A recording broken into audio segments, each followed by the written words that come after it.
আসসালামু আলাইকুম স্যার। ওয়ালাইকুম আসসালাম। আমি হাইওয়েতে আছি, গাড়িটা হঠাৎ করে স্টার্ট নিচ্ছে না, আপনাকে লোকেশন পাঠাচ্ছি, দেখেন তো। আরে সালা, ওরে তো বস, গাড়িটাকে আপনার একটা সেলফি তুলি।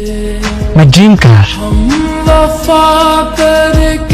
মার্সিডিজ 2022 না 23 বস। আর দেখেন না আমার লোহার ঘোড়াটা, শখ করে কিনছিলাম সেকেন্ড হ্যান্ড, মাইলেজ কম দেয় 25, সব পেট্রোল চলে না, খাই অকটেন। এখন তো আবার তেলের সংকট। থামো, কি নাম তোমার? বস সামি। লিসেন সামি, আমাকে আজকের মধ্যে একটা জায়গায় পৌঁছাতে হবে। তো আমার গাড়িটা তো নষ্ট হয়ে গেছে, আমি আমার ম্যানেজারকে অলরেডি লোকেশন সেন্ড করেছি, সে কিছু একটা ব্যবস্থা করছে, বাট অনেক সময় লাগবে মনে হয়। তোমার ওই লোহার ঘোড়াটা আমাকে দাও, তার বদলে এই গাড়িটা তুমি নিয়ে নাও। কি কইতেছেন বস? মানে মজা করতেছেন না নাকি সিরিয়াস? সত্যি? কিন্তু বস, আপনার এই নষ্ট গাড়িটা আমি নিবো। রাস্তায় যদি আমার পুলিশ আটকায়, আপনি কি আমার বাঁচাইবেন?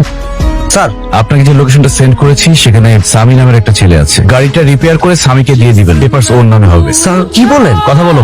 আপনি জানেন আপনি কার সাথে কথা বলতেছেন? উনি হচ্ছেন এনএফ গ্রুপের মালিকের একমাত্র ছেলে। উনি যা চায় দিয়ে দেন, আপনার তো কপাল খুলে গেছে। ওকে, থ্যাংক ইউ ভাইয়া। আচ্ছা বস, একটা কথা জিজ্ঞেস করি, আপনি যেখানে যাচ্ছেন সেই জায়গার মূল্য কি আপনার গাড়ির চেয়েও বেশি? কি আছে সেই জায়গায়? ভালোবাসা। স্যার, জওয়ান, কিছু বলবেন? মিস মাহিরা এই চিঠিটা আপনাকে দিতে বলেছেন। কোথায় উনি? She left her job. Sir, শহর ছাড়ার আগে আপনাকে একটা বড় ধন্যবাদ।